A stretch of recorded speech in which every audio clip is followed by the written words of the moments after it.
जैसे रीति रिवाज से ना नीचे लिटा देते हैं भाई, अब ये जाने वाले हैं। यहाँ तक के जो दो दिया भी जला देते हैं को कणक या कुछ रीति रिवाज करते हैं। हमारे को बोल दिया भाई ये भी कर लो आप, अपने हाथ से ना लगा के भी किसी को दान दे देते हैं, वो भी कर लो। हमने वो भी कर लिया और जवाब दे दिया भी आप अपने फादर को ना अब घर ले जाइए, भी जितनी 1-2 दिन सेवा होती है आप सेवा कर लिए। मेरा बड़े वाला बेटा आज उसकी एज 20 साल है, फाइनल बीकॉम कर रहा है। वो जब छोटा था बिल्कुल नहीं बोलता था, तो हमारा डॉक्टर तो फिर यहाँ बैठे ही थे, हमारे गुरुजी थे। हाँ जी।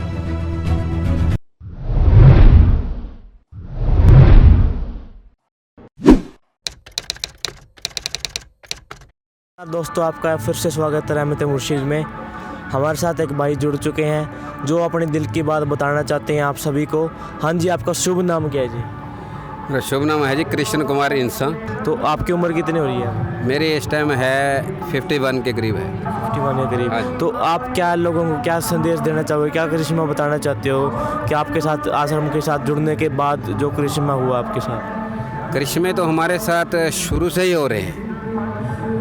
डेरा सच्चा सौदा के पूजनीक डॉक्टर संत गुरमीत राम रहीम सिंह जी इंसा जी की पावन प्रेरणा अनुसार जैसे हमारा उनका पूरा हाथ आशीर्वाद हर समय रहता है। हम तो बचपन से ही इस डेरा सच्चा सौदा से जुड़े हुए हैं। सन 83 के करीब मैंने नाम शब्द लिया था, जिनका आज महारहमो करम पवित्र गुरुगद्दी दिवस जो 28 फरवरी आज मना रही है साध संगत, जिनका आज पावन गुरुगद्दी दिवस है, उनसे हमारे नाम दाम लिया था। तो करिश्मा ऐसे हुआ, घर के साथ बहुत ही हुए हैं करिश्मे। तो मेरे फादर अच्छा जी, जिनकी जब डेथ हुई थी तो उस टाइम उम्र उनकी 85 थी, 85 साल। 85 थी उनकी। हाँ जी। तो 2012 की डेथ हुई थी। तो उससे पहले अंदाज़ा कोई 3 साल पहले की बात है। 3 साल पहले यानी 2008 या 9 के आसपास। हाँ, आसपास था। तो मेरे फादर ना एकदम वैसे बिल्कुल फिट थे, बीमार हो गए थे। ऐसे बीमार हुए कि लास्ट टाइम में जैसे हम हॉस्पिटल में ले गए, डॉक्टर ने जवाब दे दिया, जितना ट्रीटमेंट करना था उन्होंने किया और जवाब दे दिया भी आप अपने फादर को ना अब घर ले जाइए, भी जितनी 1-2 दिन सेवा होती है आप सेवा कर लिए। तो उन्होंने मतलब ये कह दिया कि भाई सिर्फ 2 या 3 दिन के लिए है ये, 2-3 दिन के लिए, बस सिर्फ 2-3 दिन के लिए है ये, उसके बाद जानते हैं आगे की कहानी। हाँ भाई ये सेवा ही कर लो घर में। तो हम फिर अपने फादर को घर ले आए। घर में ले आए तो जब हम घर लेके आए उनका खाना पीना कुछ भी अंदर नहीं जा रहा था, पानी तक भी मतलब के नहीं पी सकते थे वो, जैसे डेड ही हो जाता है भाई कि सांस चल रहे, सिर्फ सांस चल रहे थे उनके, और खाने पीने का कुछ नहीं था उनका, कुछ नहीं, कोई दवाई नहीं, कुछ सांस चल रहे थे। तो हमने जब उनको बेड पे लेटाया हुआ था तो हमारे जो बुजुर्ग हैं तो उन्होंने हमारे को बताया कि रीति रिवाज के अनुसार, क्योंकि इनका कुछ नहीं पता कि उससे पहले आप इनको नीचे जैसे रीति रिवाज से ना नीचे लिटा देते हैं भी, अब ये जाने वाले हैं। यहाँ तक के जो दो दिया भी जला देते हैं को कणक या कुछ रीति रिवाज करते हैं। हमारे को बोल दिया भाई ये भी कर लो आप, अपने हाथ से ना लगा के भी किसी को दान दे देते हैं, वो भी कर लो। हमने वो भी कर लिया, हमने लिटा दिया नीचे। उसके बाद क्या था, डेरा सच्चा सौदा के जो पहले पातशाही शाह मस्ताना जी महाराज का जो पवित्र भंडारा बहुत ही धूमधाम से मनाया जाता है दरबार में। हमने कभी कोई भी भंडारा मिस नहीं किया, हम दरबार में आते हैं, सेवा करते हैं। तो उस दिन अगले दिन 2 दिन बाद भंडारा था, हम आते हैं, मेरे बड़े भाई साहब भी सेवादार हैं, यहाँ सेवा करते हैं टेलर समिति में। तो वो आए तो मैं भी जाने लगा, मेरे को मना कर दिया भी आप यहीं रहो फादर के पास। तो मैं फिर वहीं रुक गया। वो रुक गया तो सिमरन करता रहा। उस दिन अपने फादर के पास बैठा रहा, अभी सांस कब बंद हो जाए, तो मालिक का नाम लेते रहे। उसके बाद 3 बजे 3:30 बजे मेरे को पास फ़ोन आया, मेरे कोई कज़न थे दोस्त, तो उन्होंने बोला कि हम कार लेके जा रहे हैं दरबार, क्योंकि रात का भंडारा था, अभी आप चलो हमारे साथ। मैं कहा भाई ऐसे ऐसे बात है, मेरा तो यही भंडारा है। तो बोले देख लो चलना तो 4 बजे तक चलेंगे। उसके बाद मेरा ध्यान इधर था, दरबार में भी भंडारा कभी मिस नहीं हुआ। सतगुरु मालिक भंडारा भी देखना है जो आपको मंजूर।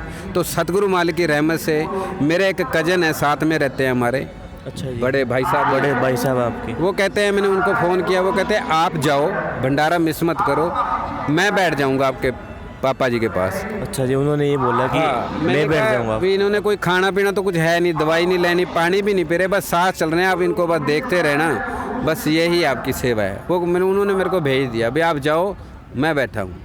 जब हम भंडारे में आए, रात को पहुँचे, तो सतगुरु मालिक की रहमत से हम आगे बैठे जब स्टेज के पास, तो पिताजी ने सत्संग फरमाया और लास्ट में वचन किए भी आप सारी साथ संगत को जैसे आशीर्वाद देते हैं और जो पीछे रह गए आपके परिवार में उनको भी जैसे पिताजी ने आशीर्वाद दिया, खुशियाँ दी। तो उसके बाद मैंने जब प्रसाद बांटा जाता है, वो कड़ाह का प्रसाद था और उस दिन जो लंगर साथ संगत को खिलाया जाता है, तो अपने हिस्से से मैंने वो थोड़ा सा लंगर और कड़ाह का प्रसाद मैं वो घर ले आया। जब मैं सुबह पहुंचा घर, तो मेरे फादर वैसे ही पड़े थे नीचे, लेटार हुए थे वैसे। हाँ, वैसे ही सांस चल रही थी। तो मैंने सतगुरु मालिक को अरदास करी है, मेरे सतगुरु भी आपको जो मंजूर भी, अब ये इनका कुछ नहीं पता। मैंने लंगर और प्रसाद सिमरन करके उनको खिला दिया। खिलाना तो क्या था, मैंने उनको धक्के से जैसे मुंह में ठूस देते हैं, वैसे अंदर आपने ठूस दिया अंदर, किसी तरह के अंदर चला जाए। तो जैसे प्रसाद अंदर गया, तो 2 घंटे बाद हिलजुल होने लगी, पापा जी को हिलजुल होने लगी मेरे पास। अच्छा जी, हिलजुल होने लगे, वो हिलने लग गए। हाँ, जब उसके बाद दोपहर हुई 3-4 बजे फिर थोड़ा थोड़ा पानी पीने लगे। अच्छा, उठ गए, बैठ गए। हाँ, थोड़ा थोड़ा बैठने लगे, पानी पीने लगे और रात को हमारे को पहचानने लगे, क्योंकि उससे पहले याददाश्त भी अपनी खो चुके थे।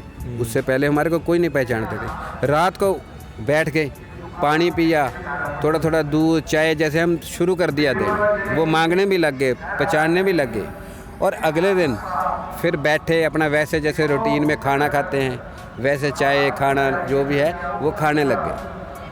जब तीसरा दिन आया, हम अपने काम पे चले गए, हम काम में अपने बिजी थे। तीसरे दिन हमारे को घर से फ़ोन आया कि आपके पापा जी, वो छोटा साइकिल होता था, जैसे कहीं जाते थे ना तो उनके सहारे साइकिल से चलते जाते थे, मार्केट में कहीं जाना होता था। तो मेरे को फ़ोन आया भी वो तो साइकिल लेके बाज़ार चले गए हैं। मैं एकदम हैरान हो गया। एक तरफ तो ये देखा भी साइकिल लेके बाज़ार गए, उसे सतगुरु का धन्यवाद बोल रहा था भी हे मेरे मालिक, ये तो आपका बहुत बड़ा करिश्मा हुआ है। और उसके बाद वैसे वो रूटीन में हो गए। 2-3 साल ऐसे लाइफ में रहे, बहुत बढ़िया, जैसे परिवार में बुजुर्ग ठीक रहे। और जब उनका 2-3 साल बाद ठीक रहे, फिर जब लास्ट में भी उनका जब डेथ हुई, उससे पहले भी हमारे को उन्होंने फिर बता दिया था 1 दिन पहले कि भाई अब कोई और नहीं, कोई डॉक्टर की जैसे मैं बुला के आया था भी फिर चेक कर लो, कहते अब नहीं, अब बस मेरी तैयारी कर लो, मैंने जाना है। उसके बाद जब उनकी अपनी संसार की यात्रा पूरी करके जब जाने लगे तो बता गए। फिर जब डेथ हुई तो फिर हमने उनके जैसे पूजनीय गुरु जी की पावन प्रेरणा अनुसार जो अपने मानता भलाई के कार्य हैं, तो हमने फिर उनके जो मरण उपरांत पहले आंखें दान की और फिर पूरा मेडिकल शरीर जो मेडिकल के लिए हम दान करते हैं, उनका जो पूरा शरीर फिर हमने मेडिकल खोज के लिए सारा दान भी कर दिया। तो हम तो यही अपने सतगुरु का यही गुणगान गाते थक नहीं सकते, क्योंकि हमारे और भी बहुत करिश्मे हुए हैं। छोटा सा उससे और भी बता ही देता हूँ, क्योंकि जब मेरा बड़े वाला बेटा, आज उसकी एज 20 साल है, फाइनल बीकॉम कर रहा है, वो जब छोटा था बिल्कुल नहीं बोलता था, उसकी बोलता नहीं था, बिल्कुल गूंगा जैसे होता है वैसे था। हाँ बिल्कुल। जब वो बड़ा होया, हमारे जो बुजुर्ग होते हैं घर में बोलते हैं, कहते हैं अब इतना बड़ा हो गया, ये बोल क्यों नहीं रहा, छोटे छोटे बच्चे इससे तो बोल रहे हैं। मैंने कहा भाई मेरे को तो पता नहीं, कहते डॉक्टर को चेक करा क्या हो। मैं फिर वहाँ जो बड़े डॉक्टर हैं स्पेशलिस्ट चाइल्ड रे, उनको दिखलाया। वो कह रहा है अभी एक रुक जाओ, अभी तो जैसे थोड़ी थोड़ी दवाई दे देते थे, अभी कोई बात नहीं, साल बाद ये बोलने लग जाएगा। फिर वो साल भी होगा, फिर भी नहीं बोला बच्चा। फिर हम कहना भाई को और डॉक्टर के पास जाएं, तो हमारा डॉक्टर तो फिर यहाँ बैठे ही थे, जी जी। हमारे गुरु जी थे। हाँ जी, हाँ जी। फिर मेरे बड़े भाई साहब ने कहा, फिर यहाँ अपॉइंटमेंट ली जब तेरावास गुफा में सामने, तो हमारे को परिवार समेत अंदर बुलाया गया। जब पिताजी आए, हमने उनको बताया, पिताजी बैठे थे हमारे साथ स्टेज के। जब अंदर गए तो परिवार को मिले, हमने बोला अभी जब हमारी बारी आई परिवार को मिलने की, तो पिताजी बोले हाँ जी बेटा आप कहाँ से हो? हमने कहा पिताजी संगरूर से आए हैं, ब्लॉक संगरूर से। कहते बोलो। हमने कहा बेटा अब इतने साल का होगा, अभी बोल नहीं रहा पिताजी। अच्छा, कितने उम्र का हुआ लगभग आपका बेटा उस समय? लगभग बच्चे जब बोलने लगे उस समय 4 साल के करीब था। 4 साल का था वो, फिर भी नहीं बोलता? ध्यान नहीं पूरा। तो उससे छोटे छोटे बच्चे तो आजकल बोलने लग जाते हैं। अच्छा जी। फिर पिताजी को बोला अभी पिताजी ये बोल नहीं रहा। मैंने डॉक्टर को भी दिखाया, डॉक्टर बोलते हैं अभी देख लो, अभी वो भी टाइम निकल गया। तो पिताजी कहते हैं कोई नहीं बेटा, आप ऐसे करो, मेरे को ध्यान नहीं, जो जहाँ 103 नंबर कमरा है ना, यहाँ एक डिस्पेंसरी होती थी। अच्छा रूम में सामने। तो कहते बेटा आप वो उस डॉक्टर के पास जाओ तो उनको मिल लो। और नाम भी पूछा। हमने कहा पिताजी नाम भी रखवाना है? तो कहते नाम क्या है? हमने कहा अभी कशिश है। कहते बहुत अच्छा नाम है। तो वहाँ एक सेवादार भी खड़े थे जो साथ में रहते हैं, कि वो उन्होंने भी साथ में ना कोई नहीं आप फिक्र मत करो, ये बोलेगा तो ऐसा बोलेगा, आपको चुप कराना पड़ जाएगा।